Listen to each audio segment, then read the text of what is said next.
What's up, everybody? Ian Walsh, Hard Money Bankers. Today's show, looking as we've been dealing with experts over the last 6 months in the local real estate market to see, how these changes have all been coming into place. We've invited on Dana Friedman. Dana, thank you so much for joining us. Yeah, happy to be here. So what we've been talking about, we actually started the show back in like May or March when the interest rates started to go up. And we were like, this is going to change this crazy, buying frenzy scenario. And as the weeks went on, each time we'd have somebody else on, it would be like, no, everything's normal. And then it was, okay, something's changing. Okay. And then it was changing, and then everything got frozen up. So, but the market's still moving. I mean, I'm still doing deals. I'm sure you're still doing deals. It's just different. It's just a different beast, right? You're not waiving inspections and doing all this crazy stuff. So tell us, you're an expert in the area. Your Philadelphia concierge at gmail.com. So your Philadelphia concierge is at the bottom there for people that are going to want to contact you and get more of your expert opinion. Tell us about what's going on in the market. How are you shifting with it? So every market's a little different for sure. A lot of people that are seeing things like on the news or what they're chit-chatting about, that they're hearing on the radio or reading in the newspaper, that's national.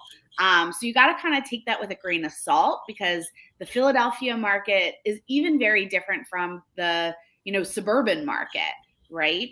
So it's really important that you're talking to local experts based on where you really want to buy or sell or invest. In Philadelphia, inventory is low nationally, but in Philadelphia, we're starting to see a little bit more inventory stay on the market. That's very different than like there's more houses coming on the market, right? Because we still have a pent up demand. There's Right. still a ton of people that want to buy, that are qualified to buy. We're just not seeing that crazy frenzy of 10 offers, waiving inspections, 50,000 over asking. And a lot of that has to do because of the mortgage rates we're seeing. Are you seeing that too? Yeah, your buying power has certainly changed, right? So I think that's ultimately what's occurred. Real quick, can you hear that cricket? I have like a cricket buddy in this room. Can you hear him? Okay, well, he's going to be on the show with us today for the rest of the show. Jiminy is Uh, here. yeah, he's here with us. He's like the peanut gallery. But yeah, to answer your question about what we've seen, it's just simply buying power. And I've been looking at the market. I watch it closely, stock market and the real estate market, and I really feel that this is so. When we had COVID came out, and the market was really not going to rally or open back up again until the vaccine was announced. That was the deal, right? So that saves the market and it comes back out.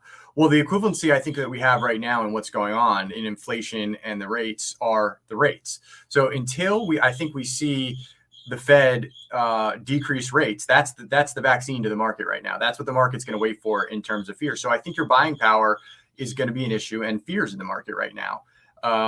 So as buying power stays I low, think this is the time to make the move, right?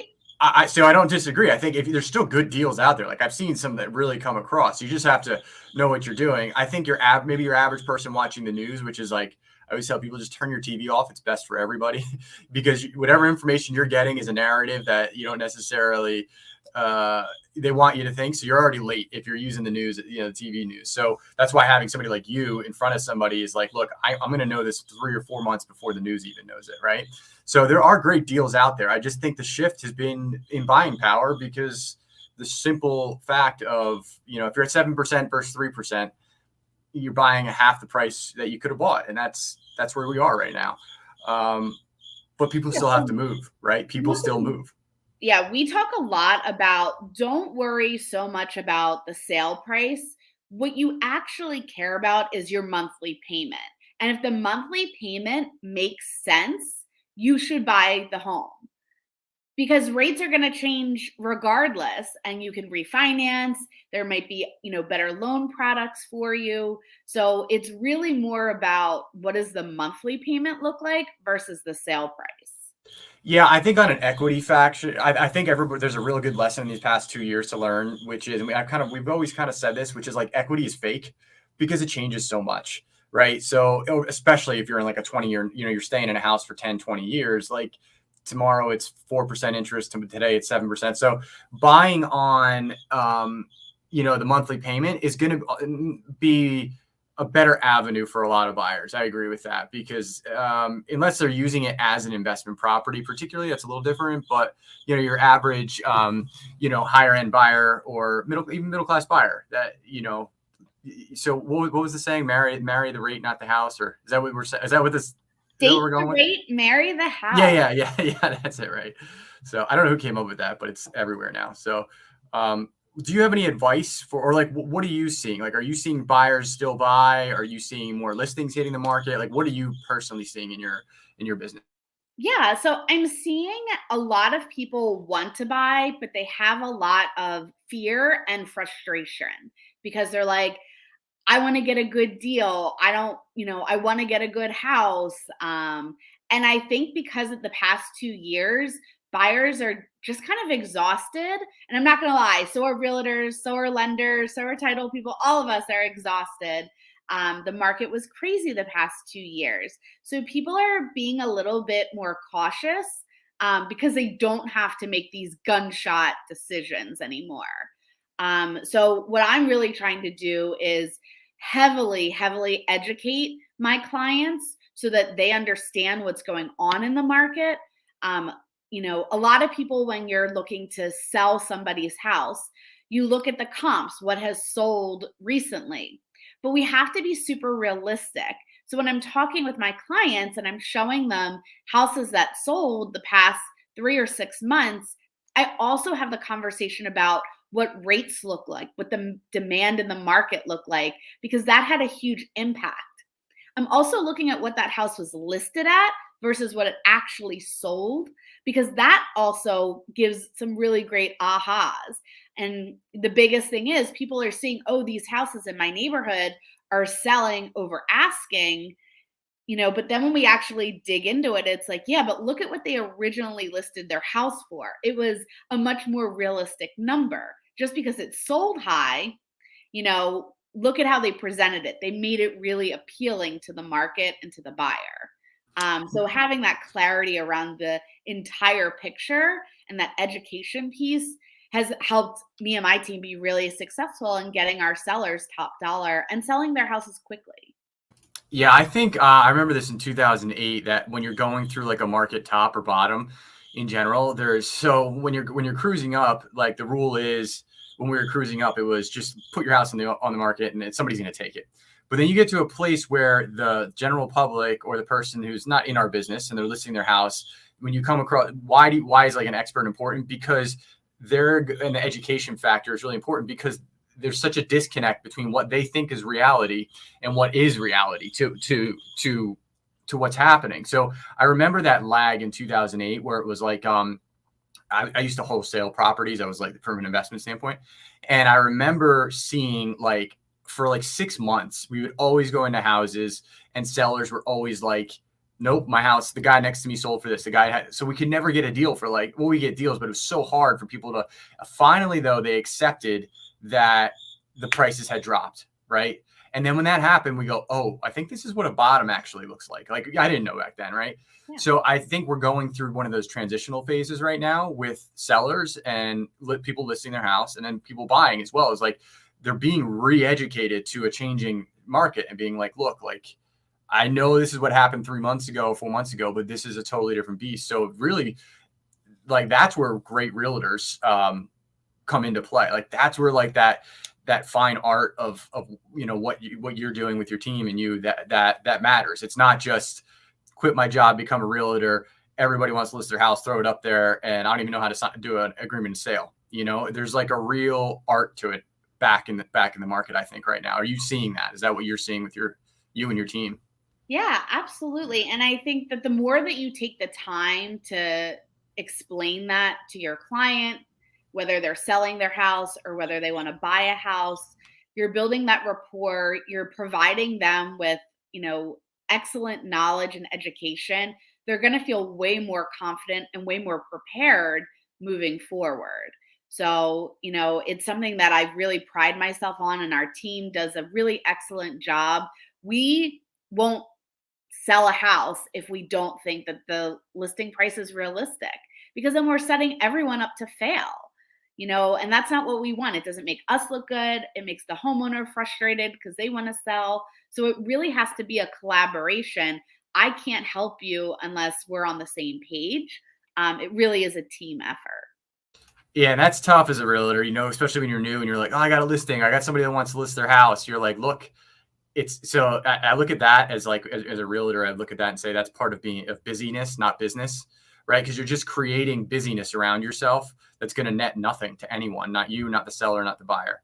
But it feels like you're doing something when you have a bunch of listings, but we a bunch of overpriced listings that are not moving.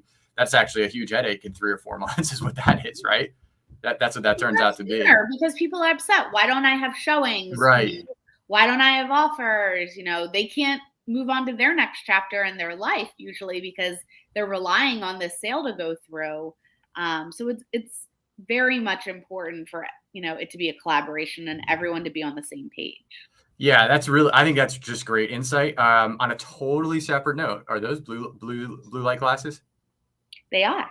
Yes. So this has nothing to do with real estate. You're the first person that's come on the show with also blue light glasses. So I wear these like all the time because I'm always in front of a computer. Yeah. And but I've really committed to wearing them. No joke. I don't know how much you wear yours, but the sleep that I've been getting is substantially different than when I don't have them on. I couldn't believe it that it's that different. Yeah, I mean, I started wearing them like with COVID when we were doing way more things online. I was doing a lot of my real estate coaching for my agents, all on Zoom. I was doing all my buyer consults, all on Zoom. So I probably was spending anywhere from like 8 to 9 hours a day on the computer, and literally like my eyeballs would hurt. And like, someone was like, oh, you should try these Blu-ray glasses. And I swear by them. I love them. And you can buy them on Amazon. You can buy them in the drugstore. Totally worth the investment. Yeah. So you're the first person on the show that has also worn them because I always wear them. And I'm like, somebody else is going to have these on, but I swear by them. So, but yeah, I think overall back to real estate, I think everything you said is really important. And really what you've said is what a successful realtor or team leader is going to be saying at this point. It's just different. And I really think that this is where the opportunity lies for realtors that survived. I mean, honestly, I think you've just had to survive until now. And if you survived until now, the fat has been trimmed and you're in a position where I think you're going to, whether it's happening or not, or now, I don't know, but you're going to see where, when you had a bunch of maybe not so great realtors around you, but they just had to be a body in the office to get a listing. Now that that's gone, those calls will still have to come in, right? So then that's where you're going to see, in the next cycle moving, people make huge names for themselves. And they're like, how are they doing 100 or 200 deals a year or whatever? It's because of the stuff they're doing now. It's not what they do in 8 years, right? I mean, I would think you would agree with that. It's like everything else in real estate where whatever you do today pays you later. And it's hard to go back and think, oh, that was the moment that happened. But if you really start thinking back, like, how did I get to this point? That was 6 months ago. Or you get like a postcard or somebody you sent a postcard to and they're like, I had your postcard from 3 years ago. Same kind of concept, right? So are you seeing that kind of possibility around you right now? Is that stuff starting to materialize? Yeah, absolutely. I mean, I've been in the real estate business. I've had my license for 10 years now. So it's really awesome because I have really built my entire business on my personal relationships, my sphere of influence, and referrals. I think last time I ran my numbers, only like 3% of my business is like an outside source. Like they call me because they saw the sign on the house or they walked in from the open house. So it's very much like interconnected, which is awesome. And just last year in December, I helped a client sell her house and buy her brand new house for 1.2 million. And somebody asked me, like, how did you get, such a big deal like that? And when I traced it all the way back, it's like, well, I've been working with this client for the past 8 years, and I was connected to her through a personal referral that I met, at a family funeral like 3 years before that. So very much so, like the people I meet today, while they may not be looking to buy or sell something today, it's still a relationship that you can build on and that you can grow and that can be really fortunate for both of you to have if you continue that. And the key to success, I think, in any business and any relationship is the follow up. So just because somebody maybe doesn't have a need right now doesn't mean that they might not have a need in the future. So being genuine, coming, from a place of knowledge and giving first, um, with follow up is really what's going to make you, fortunate in life and in this business. Yeah, I love it. I think that's a great note to end this on. And I appreciate having you on the show. And anybody that's watching it, the easiest way to contact you is the email that's been scrolling in the bottom. And this will go out to a bunch of people's emails shortly. And I appreciate having you. We're trying to do this once every 6 months with people, just because the market's moving. So we're like, hey, what's going on? What's different? So thank you very much. Yeah, thanks so much for the opportunity.